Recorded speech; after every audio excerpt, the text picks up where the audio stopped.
هذا من حسناتي ويأتي هذا من حسناتي أو كما قال النبي صلى الله عليه وسلم إن الله وملائكته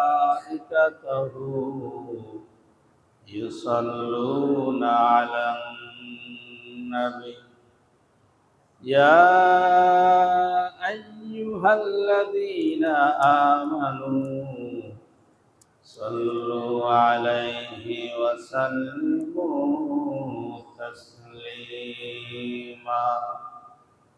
اللهم صل على محمد وعلى آل محمد كما صليت على إبراهيم وعلى آل إبراهيم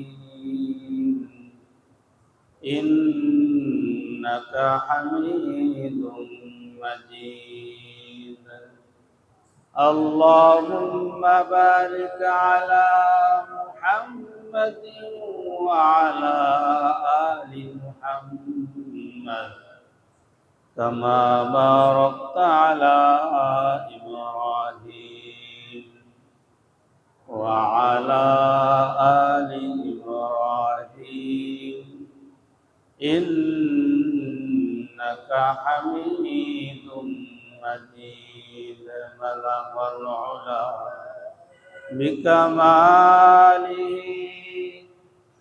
كشف الدجى بجماله حسنت جميع خصاله صلوا عليه وآله يا إلهي کرد حامی اس نبی کے سامنے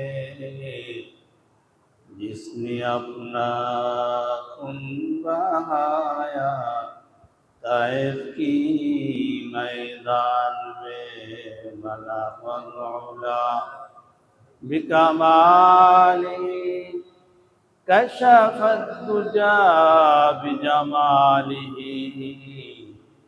حسنت جميع خصاله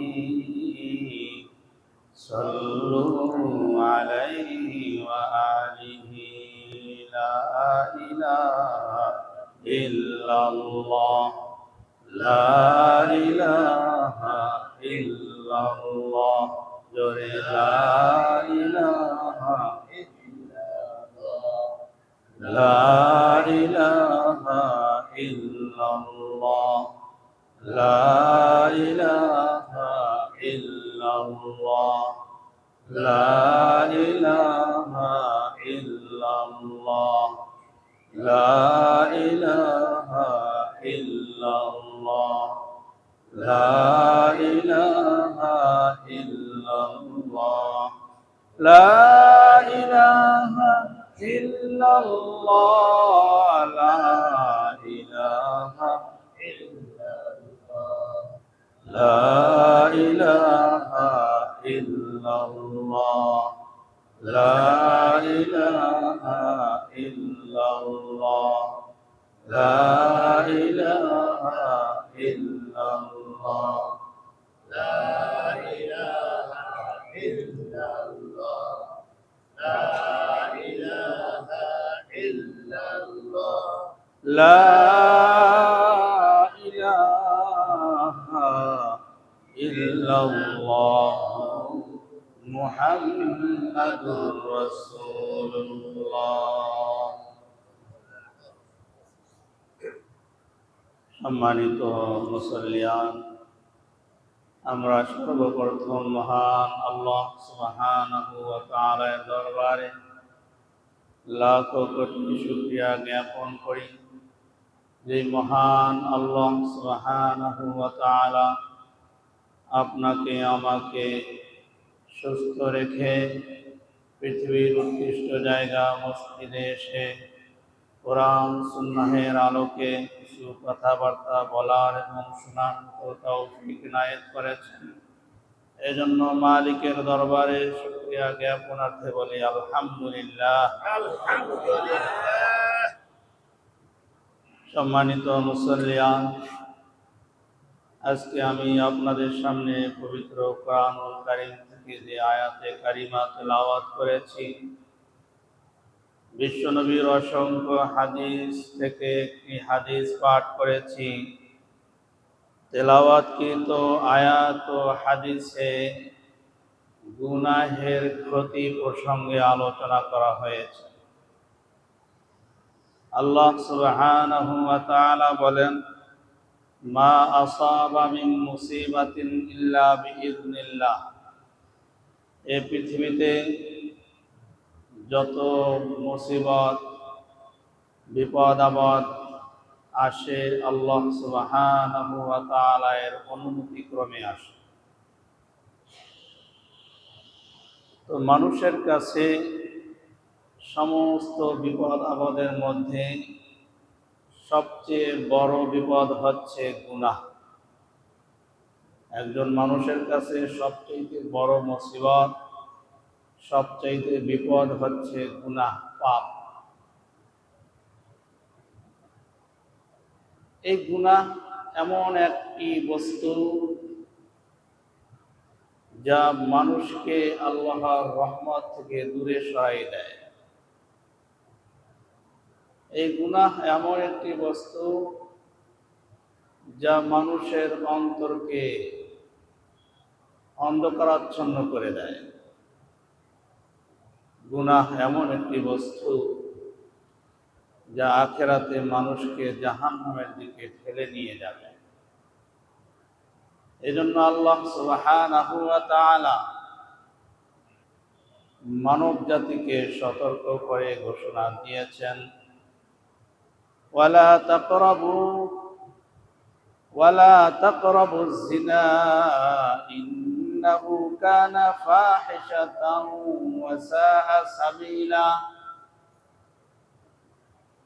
আল্লাহ সুবহানাহু ওয়া তাআলা মানব জাতিকে সম্বোধন করে বলতেছেন, ও মানব জাতি, তোমরা ব্যভিচারের কাছে যেও না। ইন্নাহু কানা ফাহিশা, কারণ এই ব্যভিচারে লিপ্ত হওয়া এটা একটি অশ্লীল কাজ। ওয়াসাআ সাবিলা, শুধু অশ্লীল কাজ নয়, এটা নিকৃষ্ট একটি পথ। কে বলেছেন? আল্লাহ পাক বলেছেন। এই আয়াতের মাধ্যমে আল্লাহ সুবহানাহু ওয়া তাআলা বান্দাদেরকে শিক্ষা দিয়েছেন যে, বান্দারে, আমি যে জিনিসকে হারাম করেছি তোমরা এই কাজগুলি করিও না, বরঞ্চ যেগুলি হারাম করেছি এই হারামের কাছেও যেও না। ব্যভিচারে লিপ্ত হওয়া এটা হারাম। ব্যভিচারে লিপ্ত হওয়ার আগে যে সকল কাজ রয়েছে সেগুলি হলো হারাম।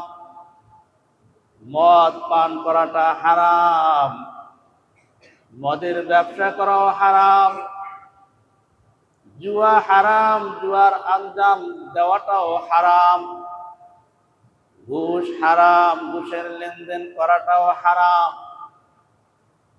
এজন্য সুদ হারাম, সুদের লেনদেন করাটাও হারাম, সুদের আদান প্রদান করাটাও হারাম।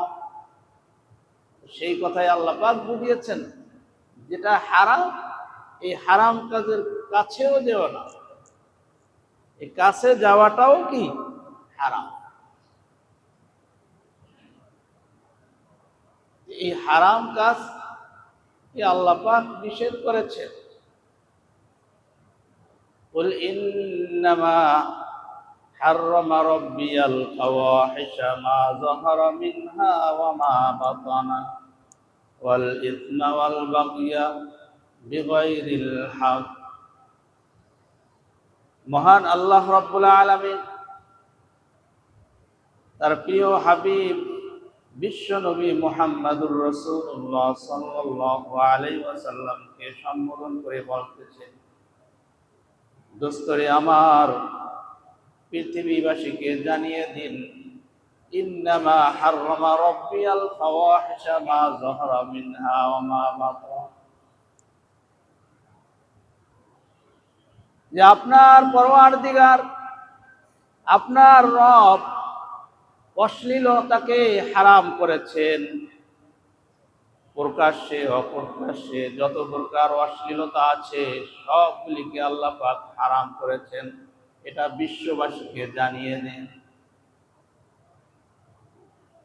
শীতের মৌসুমে ল্যাপ মুড়ি দিয়ে ল্যাপের নিচে বসে মোবাইলে নগ্ন ছবি দেখে, আল্লাহ পাক বলেছেন মা বতনা, যে প্রকাশ্যে অপ্রকাশ্যে যে অশ্লীলতা আছে সব কিছু হারাম। মানব জাতির দেখুক আর না দেখুক, আল্লাহ তো দেখতেছেন। ইন্নাহু আলিমুন খবীর, যা প্রকাশ্যে হোক গোপনে হোক, দেখেন কে? আল্লাহ দেখেন, সব কিছুর খবর আল্লাহ পাক জানেন। এই জন্য প্রকাশ্যে গুনাহ করাটাও হারাম, অপ্রকাশ্যেও গুনাহ করাটা হারাম। ইন্নামা হাররামা রাব্বিয়াল ফাওয়াহিশা মা যাহারা মিনহা ওয়া মা বাতান, প্রকাশ্যে নাচ ডান্স যেরকম হারাম, অপ্রকাশ্যে ল্যাপের তলে বসে মোবাইলে নাচ গান, এগুলি সব কিছু হারাম। আজকে মুসলমানের বাচ্চারাই কিন্তু এই কাজে লিপ্ত। গাড়িতে চলতেছে কানে ইয়ারফোন, হাঁটতেছে চলতেছে কানে ইয়ারফোন, জিজ্ঞেস করে কি শোনো? গান শুনতেছে, মানে সদা সর্বদা হারামে লিপ্ত। এই জন্য আল্লাহর রাসূল সাল্লাল্লাহু আলাইহি ওয়াসাল্লাম বলেছেন, কুল্লু উম্মতি মুআফান ইল্লাল মুহাজিরিন। বিশ্ব নবী বলেন, ও দুনিয়ার মানুষ, ভালো করে মনে রেখো, মহান আল্লাহ রাব্বুল আলামিন যদি চান আমার সমস্ত উম্মতদেরকে মাফ করে দিতে, আল্লাহ পাক সেটাও পারেন, কিন্তু সমস্ত উম্মতদেরকে মাফ করবেন না। একমাত্র যারা প্রকাশ্যে যারা গুনাহে লিপ্ত, এমন ব্যক্তিদেরকে আল্লাহ পাক কখনো ক্ষমা করবেন না। সমস্ত উম্মতদেরকে আল্লাহ পাক ক্ষমা করবেন, তবে যারা প্রকাশ্যে গুনাহ করে, প্রকাশ্যে নেচে বেড়ায়, ড্যান্স দেয়, প্রকাশ্যে গালি দেয়, প্রকাশ্যে সুদের ব্যবসা করে, ঘুষের ব্যবসা করে, মদের ব্যবসা করে, টেন্ডারবাজি করে, ডাকাতি করে, ছিনতাই করে, এগুলিকে আল্লাহ পাক ক্ষমা করবেন না যতক্ষণ না পর্যন্ত আল্লাহর কাছে তাওবা না করবে। এই সকল মানুষ যদি তাওবা না করে মারা যায়, আল্লাহ পাক একজন ব্যক্তিকেও ক্ষমা করবেন না। এই জন্য আল্লাহর রাসূল বলেছেন, আমার উম্মতের সকলকে আল্লাহ পাক ক্ষমা করবেন, কিন্তু যারা প্রকাশ্যে হারামের সাথে লিপ্ত, গুনাহের সাথে লিপ্ত, এমন ব্যক্তিদেরকে ক্ষমা করবেন না। আজকে তো আমরা প্রকাশ্যেই গুনাহ করতেছি, মিথ্যা কথা কিন্তু প্রকাশ্যেই বলি, ঘুষের লেনদেন কিন্তু প্রকাশ্যেই হচ্ছে, সুদের লেনদেন প্রকাশ্যেই হচ্ছে, অন্য যত প্রকার গুনাহ আছে প্রকাশ্যেই হচ্ছে। এদিকে আমি নামাজি হয়ে মসজিদে বসে আছি, সামনের কাতারে বসার জন্য চেষ্টা করি, হাজি হয়েছি, গাজী হয়েছি, কিন্তু গুনাহ প্রকাশ্যে করতেছি। মাহফিলের সভাপতি, মাহফিলের প্যান্ডেলের সভাপতি, যে ওরসের সভাপতিও সেই, গানের আরসের সভাপতিও সেই একই ব্যক্তি, গানের আসরের ওর সভাপতি, মাহফিলের প্যান্ডেল ওর সভাপতি, এমন লোক আছে কি নাই? আছে। ওর কাজ সে গুনাহ করতেছে। আল্লাহ পাক ঘোষণা করেছেন, ওয়ালা তাকরাবুজ জিনা ইন্নাহু কানা ফাহিশাতাও ওয়া সাআ সাবিলা। গুনাহ তো করবে না, গুনাহের কাছেও যাবে না। তো তারা তো গুনাহ, এদিকে সওয়াবের কাজ করতেছে, আর একদিকে গানের আসরের প্যান্ডেল ওর সভাপতি, সেখানেও যাচ্ছে। এগুলি বেশি বেশি হয় নেতাদের ক্ষেত্রে। কি বলেন? হুজুর না যেয়ে পারি না। তোমাকে বাধ্য করেছে নাকি? কে বাধ্য করেছে তোমাকে? দাওয়াত দিয়েছে, গেলা না, শেষ। কিন্তু মাহফিলে গিয়েও তুমি মাইক পেয়ে বক্তব্য দাও, দিনের ক্ষেত্রে দিনের পক্ষে কথা বলো, আবার গানের আসরে গিয়ে সভাপতি হয়ে গানের পক্ষে কথা বলো, তাহলে বুঝে আসে কি? তুমি হলো মুনাফিক। তুমি মুনাফিক হয়ে জনগণকে ধোঁকা দিচ্ছ। কুল ইন্নামা হাররামা রাব্বিয়াল ফাওয়াহিশা মা যাহারা মিনহা ওয়া মা বাতান। এজন্য গুনাহ থেকে বেঁচে থাকতে হবে। গুনাহের কারণে আল্লাহ রাব্বুল আলামিন মানুষের রিজিকের বরকতকে উঠায় আনান। 5 লাখ 10 লাখ টাকা বেতন পায়, লক্ষ লক্ষ টাকার ব্যবসা করে, এরপরে হুজুরদের কাছে এসে বলে, হুজুর টাকার মধ্যে বরকত পাই না, সমস্যা আছি। কারণটা কি? কারণটা কি? কারণ হলো তুমি গুনাহে গুনাহে জর্জরিত। এই জন্য আল্লাহ রসুল সাল্লাল্লাহু আলাইহি ওয়াসাল্লাম বলেছেন, আইয়ুহান নাস আইয়ুহান নাসু ইত্তাকুল্লাহা ওয়া আজমিলু ফিত তালাবি ফা ইন্না নাফসান লান তামুতা হাত্তা তাসফিয়া রিজকিহা। বিশ্ব নবী বলেন, ও দুনিয়ার মানুষ, ভালো করে মনে রেখো, তুমি আল্লাহকে ভয় করো।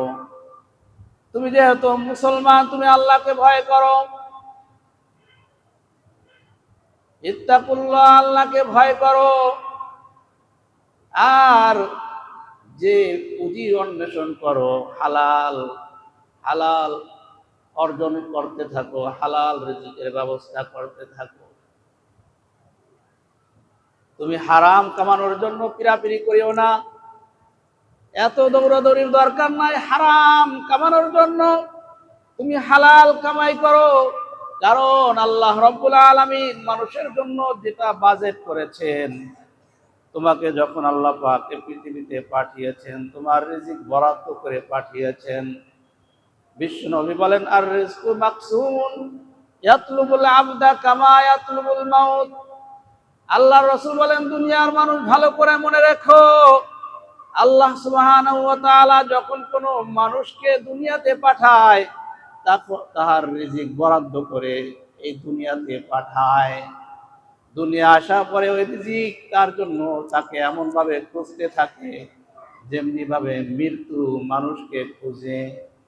মানুষ গিয়ে যদি পাহাড়ের সুড়ঙ্গে পলায়ন করে, মৃত্যু গিয়ে কিন্তু সেখানেও আটক করে নিয়ে আসে। মানুষ গিয়ে যদি আমেরিকায় পালাই থাকে, মৃত্যু কিন্তু সেখানে গিয়েও তাকে ধরে নিয়ে আসে। আসে কিনা?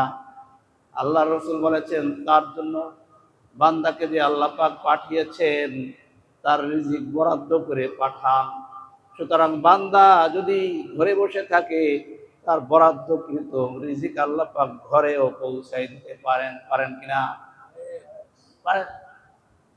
এই জন্য আল্লাহ রসুল বলতেছেন, তোমরা হালাল রুজি কামাই করো, আল্লাহকে ভয় করো। ইনকাম করার ক্ষেত্রে আল্লাহকে ভয় করো।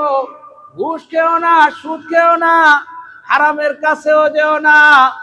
বর্তমান যুগে ঘুষের আদান প্রদান চলছে। সাধারণ ইন্ডাস্ট্রিজ যেখানে মানুষ অনায়াসে চাকরি পেত, বর্তমানে ইন্ডাস্ট্রিজ গুলিতে ঢুকলেও ঘুষ লাগে। লাগে কি লাগে না? সাধারণ গার্মেন্টসে ঢুকতেও টাকা লাগে, ঘুষ লাগে। অহরহর ঘুষের প্রথা চলছে। আল্লাহর রাসূল বলতেছেন, তুমি যেহেতু নিজেকে মুসলিম হিসাবে পরিচয় দাও, তুমি আল্লাহকে ভয় করো, সকল ক্ষেত্রে আল্লাহকে ভয় করো। কারণ তোমার জন্য আল্লাহ পাক যতটুকু বাজেট রেখেছেন, এই বাজেট শেষ না হওয়া পর্যন্ত তোমার মরণ হবে না। তুমি যতই পিরাপিরি করো, দৌড়দৌড়ি করো, অন্যের সম্পদ গ্রাস করবে, এটাই হাসিল হবে। কিন্তু তুমি অন্যের সম্পদ অর্জন করে তো তুমি সঠিক মালিক হতে পারবে না, কারণ হারাম টাকার মালিক হয় না। একজন ব্যক্তি কোটি কোটি টাকার মালিক, আমরা জানতেছি উনি কোটি কোটি টাকার মালিক, অথচ সব হারাম। হারাম, এই হারাম টাকার সঠিক মালিক হয় না। হারাম টাকা যারা অর্জন করে তাদের উপর যাকাতও ফরজ হয় না। কারণ কি? সে তো মালিক নয়। এই জন্য আল্লাহ রাসূল বলেছেন যে হালাল ভাবে অর্জন করো, তাহলেই তোমার রিজিকের মধ্যে বরকত থাকবে। হারাম পন্থায় অর্জন করলে এই রিজিকে বরকত হবে না। এই জন্যই সাধারণ মানুষ 40,000 50,000 টাকা বেতন পায়, মাস শেষে এসে হুজুরের কাছে বলতেছে, হুজুর এত টাকা বেতন পাই, বরকত নাই। বরঞ্চ এই ব্যক্তি যদি মসজিদের সভাপতি হয়, সেক্রেটারি হয়, এসে স্লোগান দেয়, হুজুর আপনাদের বেতন 10,000, এর মধ্যে বরকত আছে, আমাদের 40,000-এর মধ্যে বরকত নাই। কি বলেন? এই ব্যক্তি ইমাম সাহেবকে এসে বলে, তোমার টাকার মধ্যে বরকত নাই কেন? ইমাম সাহেবের টাকার মধ্যে বরকত আছে, তোমার টাকার মধ্যে বরকত নাই কেন? তুমি তো মুসলিম মসজিদের সভাপতি, সেক্রেটারি, ক্যাশিয়ার, তোমার টাকার মধ্যে বরকত নাই কেন? এত টাকা কামাও। কারণ হলো তুমি তো ঘুষের লেনদেন করো, সুদের লেনদেন করো, এই জন্য তোমার টাকার মধ্যে বরকত নাই, হারাম ভাবে অর্জন করতেছো। ঠিক কিনা? হারাম ভাবে অর্জন করলে এর মধ্যে কোনো বরকত নাই, বরকত থাকবে না। বরকত আল্লাহ পাক উঠাই নাই। এই গুনাহের কারণে, হারাম করাটা একটা গুনাহ না? হারাম কাজে লিপ্ত হওয়া গুনাহ না? এই গুনাহে যারা জর্জরিত, তাদের টাকা পয়সা ধন দৌলতের মধ্যে বরকত হবে না। হ্যাঁ, সাময়িকভাবে দেখা যায় অঢেল সম্পদের মালিক হয়ে যায়, তিনি ভোগ করে যায়, কিন্তু পরবর্তী পুরুষ যারা আসছে তারা আর ভোগ করতে পারে না। এমনটাই তো হয়। এজন্য হালাল ভাবে অর্জন করলেই তার মধ্যে বরকত থাকবে। হারাম পন্থায় অর্জন করলে বরকত আল্লাহ পাক উঠাই নেবে, রিজিকের বরকত উঠাই নেবেন এই গুনাহের কারণে। গুনাহ এমন এক বস্তু, এমন এক জিনিস, যে গুনাহে লিপ্ত হলে অন্তরটা কঠিন হয়ে যায়, আল্লাহর স্মরণ থাকে না। আল্লাহ রাব্বুল আলামিন কোরআনুল কারীমের মধ্যে ঘোষণা দিয়েছেন, ফাওয়াইলুল লিল কাসিয়াতি কুলুবুহুম মিন যিকরিল্লাহ উলাইকা ফি দালালিম মুবিন। আল্লাহ পাক বলেন, ওই ব্যক্তির জন্য দুর্ভোগ, ওই ব্যক্তি জাহান্নামে যাবে যে অন্তরটাকে আল্লাহ থেকে দূরে সরিয়ে নিয়েছে, অন্তরে আল্লাহর স্মরণ হয় না, এমন ব্যক্তি যাবে জাহান্নামে। আল্লাহ পাক ঘোষণা দিয়েছেন, উলাইকা ফি দালালিম মুবিন, এই ব্যক্তি স্পষ্টভাবে বিপদগামী হয়ে আছে। তা আল্লাহর কথা স্মরণ আসে না। যখনই কোনো কাজ করতে যাবে, তখন যদি এই চিন্তা করে যে এই কাজটি আমার সামনে এসেছে, আল্লাহ কি বলেছেন, নবী কেমন ভাবে এই কাজটা পরিচালনা করেছেন, তখনই বুঝে আসবে সে আল্লাহকে ভয় করে। আর যখন কাজ আসবে কিন্তু আল্লাহর কথা স্মরণে আসবে না, তখন বুঝতে হবে যে আমার অন্তরটা কঠিন হয়ে গেছে, কঠিন হয়ে গেছে। আল্লাহ যখন অন্তরকে কঠিন করে দেন, তখন আল্লাহর স্মরণ আসে না, আল্লাহকে ভুলে যায়। বিশ্বনবী মুহাম্মদুর রাসূলুল্লাহ সাল্লাল্লাহু আলাইহি ওয়াসাল্লাম বলেছেন, ইন্নাল আবদা ইযা আখতাআ খাতিআ নুকিতাত ফি কলবিহি নুকতাতুন সাওদা। বিশ্বনবী মুহাম্মদুর রাসূলুল্লাহ সাল্লাল্লাহু আলাইহি ওয়াসাল্লাম বলেন, যখন কোনো বান্দা গুনাহ করে ফেলে, একটা গুনাহ করে সাথে সাথে তার অন্তরে একটি কালো দাগ পড়ে যায়, দুটো গুনাহ করে তার অন্তরে দুটো কালো দাগ পড়ে যায়, এরকম অহরহ গুনাহ করতেছে, তার অন্তরটা একেবারে কালো হয়ে যায়। এক পর্যায়ে এই অন্তরটা কঠিন হয়ে যায়, এই অন্তরে কোরআন হাদিসের কথা ভালো লাগে না, উলামা ইকরামের কথা ভালো লাগে না। ভালো কথা বললে সে রিয়াকশনে যায়। এমন লোক সমাজে আছে কি নাই? অহরহ আসছে, অহরহ আসছে। সুদ ঘুষের কথা বললে ভালো লাগে না, ইসলামী রাজনীতির কথা বললে ভালো লাগে না। এলাকায় এমন লোক আছে কি নাই? আছে। তো বুঝতে হবে এই লোকটা গুনাহে জর্জরিত, বিদায় সে ভালোটা বুঝতেছে না, আল্লাহর স্মরণ তার অন্তরে নাই, বিদায় সে উল্টা পাল্টা বকতেছে, উল্টা পাল্টা বকতেছে। বুঝে নিতে হবে এ ভেজাল্লা, এর অন্তরে ভেজাল আছে, রোগ আছে, এর অন্তরটা অসুস্থ। এই অসুস্থর কারণে সে উল্টা পাল্টা বলে, কোরআন হাদিসের বিরুদ্ধে, ওলামা ইকরামের বিরুদ্ধে, ইমাম সাহেবের বিরুদ্ধে। নামাজ পড়ে ইমামের পিছনে আল্লাহু আকবার ইক্তেদা করতেছে, আবার মসজিদ থেকে বের হয়ে আবার ইমামের বিরুদ্ধে। এমন মুসল্লি আছে কি নাই? কথা বলে না, আছে কি নাই? তাহলে কি মুসল্লি তুমি? মসজিদে এসে ইমামের পিছনে ইক্তেদা করতেছো, আল্লাহু আকবার সব দায়িত্ব ইমামের উপরে, আবার মসজিদ থেকে বের হওয়ার পরে তুমি আবার ইমামের বিরুদ্ধাচরণ করো, বিরোধিতা করো। তাহলে তুমি কি মুসল্লি? তুমি কেমন মুসলমান? এটা নিজের কাছে প্রশ্ন করতে হবে। তো বুঝতে হবে তোমার অন্তরে রোগ আছে, তোমার অন্তরে বেদি আছে, তুমি গুনাহে গুনাহে জর্জরিত, বিদায় ইসলামের বিরুদ্ধে, কোরআনের বিরুদ্ধে, উলামা ইকরামের বিরুদ্ধে তুমি বিরুদ্ধাচরণ করো। এটা বুঝে নিতে হবে।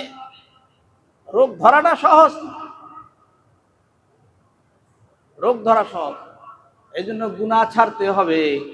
এই গুনাহের কারণে আল্লাহ পাক রিজিকের বরকত উঠাই নেয়, গুনাহের কারণে অন্তরটাকে আল্লাহ পাক শক্ত করে দেয়। গুনাহের কারণে আল্লাহ পাক ফেরেশতা যে সৃষ্টি করেছেন, এই ফেরেশতারা মাখলুকাতের জন্য দোয়া করতে থাকে। এই দোয়া থেকেও তোমাকে বঞ্চিত রাখা হয়। আল্লাহ রাব্বুল আলামিন কোরআনুল কারীমের মধ্যে বলেছেন, আল্লাযীনা ইয়াহমিলুনাল আরশা ওয়া মান হাওলাহু ইউসাব্বিহুনা বিহামদি রাব্বিহিম ওয়া ইউমিনুনা বিহি ওয়া ইস্তাগফিরুনা লিল্লাযীনা আমানু রব্বানা ওয়াসি'তা কুল্লা শাইইন রাহমাতাও ওয়া ইলমান ফাগফির লিল্লাযীনা তাবু ওয়াত্তাবাউ সাবিলাকা ওয়া কিহিম আযাবাল জাহিম। আল্লাহ পাক বলতেছেন, যারা আমি আল্লাহ রাব্বুল আলামিনের আরশ বহন করে যে সকল ফেরেশতা রয়েছে, চতুর্দিকে ছড়িয়ে ছিটিয়ে যত ফেরেশতা আছে, এই ফেরেশতারা আল্লাহর প্রশংসায় তাসবিহ জপতে থাকে। আর যারা আল্লাহর প্রতি বিশ্বাস রাখে তাদের জন্য দোয়া করতে থাকে। যারা আল্লাহর প্রতি বিশ্বাস রেখেছে, রাসূলের প্রতি বিশ্বাস রাখে, কোরআন ও হাদিসের প্রতি বিশ্বাস রাখে, তাদের জন্য ফেরেশতারা দোয়া করতে থাকে। কি দোয়া করে? রব্বানা ওয়াসি'তা কুল্লা শাইইন রাহমাতাও ওয়া ইলমান ফাগফির লিল্লাযীনা তাবু ওয়াত্তাবাউ সাবিলাকা ওয়া কিহিম আযাবাল জাহিম। প্রতিনিয়ত দোয়া করে ফেরেশতারা, যায় আল্লাহ তুমি তো সমস্ত পৃথিবীটাকে বেষ্টন করে রেখেছো, সবকিছু তুমি জানো, রহমত দ্বারা বেষ্টন করে রেখেছো, সবকিছু জানো। তোমার বান্দা তো তোমার প্রতি বিশ্বাস রাখে, ঈমান এনেছে।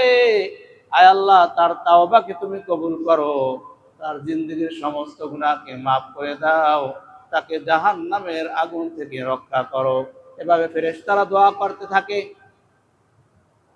তো যারা গুনাহে লিপ্ত থাকে, প্রতিনিয়ত গুনাহে গুনাহে জর্জরিত, এমন ব্যক্তির জন্য ফেরেশতারা দোয়া করে না। ফেরেশতাদের দোয়া থেকে তাদেরকে বঞ্চিত রাখা হয়। এই জন্য গুনাহকে ছাড়তে হবে, নতুবা ফেরেশতারা আপনার আমার জন্য দোয়া করবে না। বিশ্বনবী মুহাম্মদুর রাসূলুল্লাহ সাল্লাল্লাহু আলাইহি ওয়াসাল্লাম একবার সাহাবায়ে কেরামদের সামনে নিয়ে বক্তব্য দিচ্ছেন, ও আমার সাহাবায়ে কেরাম, তোমাদের মাঝে এমন কেউ আছো যে আমি 5টি কথা বলবো, এই পাঁচটি কথার উপর নিজে আমল করবে, অন্যদেরকে আমল করার জন্য উদ্বুদ্ধ করবে। সাহাবায়ে কেরাম একে অপরের দিকে তাকায়, কেউ দাঁড়ায় না। মাঝখান থেকে হযরতে আবু হুরায়রা রাদিয়াল্লাহু আনহু দাঁড়িয়ে বলতেছেন, ইয়া রাসূলুল্লাহ, ইয়া হাবিবাল্লাহ, আমি আছি, আপনার এই পাঁচটি কথা পুঙ্খানুপুঙ্খানুভাবে আমল করব, আর অন্যদেরকে এই কথাগুলি পৌঁছাই দিব, আমল করানোর জন্য উদ্বুদ্ধ করব। আল্লাহ রাসূল সাল্লাল্লাহু আলাইহি ওয়াসাল্লাম হযরতে আবু হুরায়রার হাত ধরে বলতেছে, তো আবু হুরায়রা, ইত্তাকুল মাহারিমা তাকুন আবাদান নাস। ও আবু হুরায়রা, তুমি আল্লাহকে ভয় করো। ইত্তাকুল মাহারিমা, ও আবু হুরায়রা, সমস্ত হারাম থেকে নিজেকে বিরত রাখো, গুনাহ থেকে নিজেকে বিরত রাখো।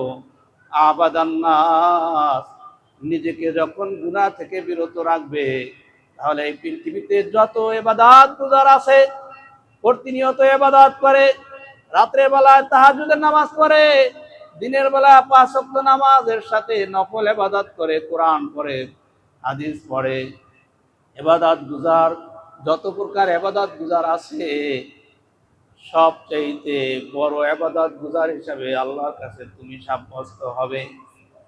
শুধু গুনাহটা ছাড়তে হবে। কত বড় কথা, গুনাহ ছাড়লেই আল্লাহর কাছে সবচেয়ে বড় বুজুর্গ হিসাবে বিবেচিত হবে। আজকে দুই ওয়াক্ত নামাজ পড়লেই নিজেকে বুজুর্গ মনে করি, নিজে একটু টুপি পড়তে পারলে, লম্বা জামা গায়ে দিলে নিজেকে বুজুর্গ মনে করি, অথচ কত বিধান আছে সেগুলিকে ত্যাগ করতেছি। ও মুসলমান, সতর্ক হয়ে যাও, সতর্ক হতে হবে, গুনাহ ছাড়তে হবে। বুজুর্গ হলেই হবে না, লিবাস পোশাকে বুজুর্গের কোনো দাম নাই। তুমি হাজি হও, গাজী হও, আসল কথা হলো গুনাহ ছাড়তে হবে। গুনাহ ছাড়লেই আল্লাহর কাছে প্রিয় হওয়া যাবে। এই গুনাহ না ছাড়লে আল্লাহর কাছে প্রিয় হওয়া যাবে না। গুনাহ ছাড়তেই হবে। এই গুনাহের কারণে মানুষ এহকালেও দরিদ্র থাকে, পরকালেও দরিদ্র বেশে উঠতে হবে। এহকালে অনেকে গরিব থাকবে, পরকালেও সে গরিব থাকবে গুনাহের কারণে। এমনি নয়, বিশ্বনবী মুহাম্মদুর রাসূলুল্লাহ সাল্লাল্লাহু আলাইহি ওয়াসাল্লাম একবার সাহাবায়ে কেরামদের সামনে বক্তব্য দিচ্ছেন, বক্তৃতা দিতেছেন। সাহাবায়ে কেরাম জিজ্ঞেস করতেছেন, ইয়া রাসূলুল্লাহ, সাহাবায়ে কেরামদেরকে আল্লাহর রাসূল জিজ্ঞেস করতেছেন, ও আমার সাহাবায়ে কেরাম, আতাদরুনা মাল মুফলিসু? ক্বালু আল মুফলিসু ফিনা মাল্লা দিরহাম লাহু ওয়ালা মাতা। বিশ্বনবী জিজ্ঞেস করতেছেন, ও আমার সাহাবায়ে কেরাম, তোমরা কি বলতে পারো এই পৃথিবীতে সবচেয়ে দরিদ্র কারা, সবচেয়ে গরিব কারা?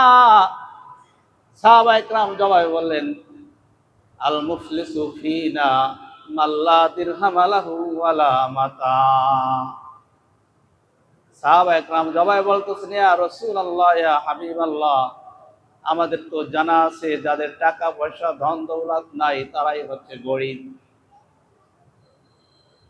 আমাদের এটাই জানা আছে, যার টাকা পয়সা নাই সে হলো গরিব, দরিদ্র ব্যক্তি। বিশ্বনবী বলেছেন, ইন্নাল মুফলিসা মিন উম্মতি মাইয়াতি ইয়াউমাল কিয়ামাতি বিসলাতিন ওয়া সিয়ামিন ওয়া যাকাত। আল্লাহর রাসূল বলেন, ও আমার সাহাবায়ে কেরাম, না না, এ সকল ব্যক্তিরা দরিদ্র নয়। দরিদ্র, প্রকৃত দরিদ্র হচ্ছে ওই ব্যক্তি যে কিয়ামতের ময়দানে এত নেক আমল নিয়ে উপস্থিত হবে যে সে দুনিয়াতে নামাজ পড়েছে, রোজা রেখেছে, হজ করেছে, যাকাত দিয়েছে, এমন কোন ইবাদত নাই সে করে নাই। অসংখ্য ইবাদত করেছে, কিয়ামতের ময়দানে অসংখ্য ইবাদতের সওয়াব নিয়ে সে উপস্থিত হবে। কিন্তু দেখা যাবে এক পর্যায়ে এক ব্যক্তি তার বিরুদ্ধে দাঁড়িয়ে যাবে, বলবে, ইয়া রাব্বাল আলামিন, তোমার এই বান্দা দুনিয়াতে ভালো ছিল, নামাজ পড়েছে, রোজা রেখেছে, খুব বুজুর্গ ছিল ঠিকই, কিন্তু সে দুনিয়ায় বসে আমাকে একটা চর মেরেছিল। আজকের প্রতিশোধ না নেওয়া পর্যন্ত তোমার এই বান্দাকে জান্নাতে যেতে দিব না। আল্লাহ রাব্বুল আলামিন তখন তার নেক আমল থেকে কিছু নেক আমল ওই ব্যক্তিকে দিয়ে দিবেন। এরপরে আর একজন ব্যক্তি ওই ব্যক্তির বিরুদ্ধে দাঁড়াই যাবে, আয় আল্লাহ, তোমার বান্দা দুনিয়াতে ভালো ছিল, নেক আমল করেছে, নামাজ পড়েছে, রোজা রেখেছে, হজও করেছে, মসজিদের সামনের কাতারেও নামাজ পড়েছে, অনেক বুজুর্গ ছিল, কিন্তু আমার সম্পদ থেকে 1 বিঘত সম্পদকে দখল করেছিল। আয় আল্লাহ, আজকের প্রতিশোধ না নেওয়া ছাড়া তোমার বান্দাকে জান্নাতে যেতে দিব না। আল্লাহ পাক তখন তার নেক আমল থেকে কিছু নেক আমল নিয়ে ওই ব্যক্তিকে দিয়ে দিবে। এক এক করে এক একজন তার বিরুদ্ধে দাঁড়াই যাবে। দিতে দিতে এক পর্যায়ে কিছুই থাকবে না, নেক আমল থাকবে না। একজন দাঁড়াই যাবে, আল্লাহ, তোমার বান্দা দুনিয়াতে ভালো ছিল, নেক আমল করেছে, সব কিছু করেছে, কিন্তু সে টেন্ডারবাজি করেছে, আমার কাছ থেকে চাঁদা খেয়েছে আমার কাছ থেকে।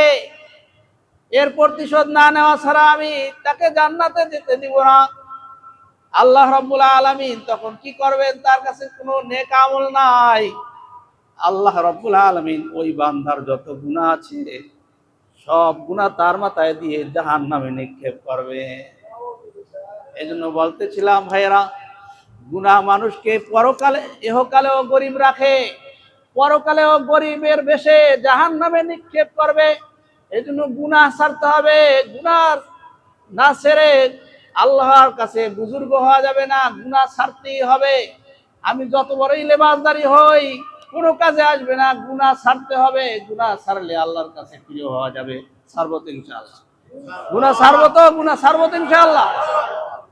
এখানে হাত উত্তোলন করে যায়, কিন্তু মসজিদ থেকে বের হওয়ার পরেই বাড়িতে গিয়ে অন্যের যাতে ডিস্টার্ব না হয় কানে ইয়ারফোন দিয়ে সারাক্ষণ গান শুনতে থাকে, এমন লোকের সংখ্যা কম না বেশি? তো এটা গুনাহের কাজ না?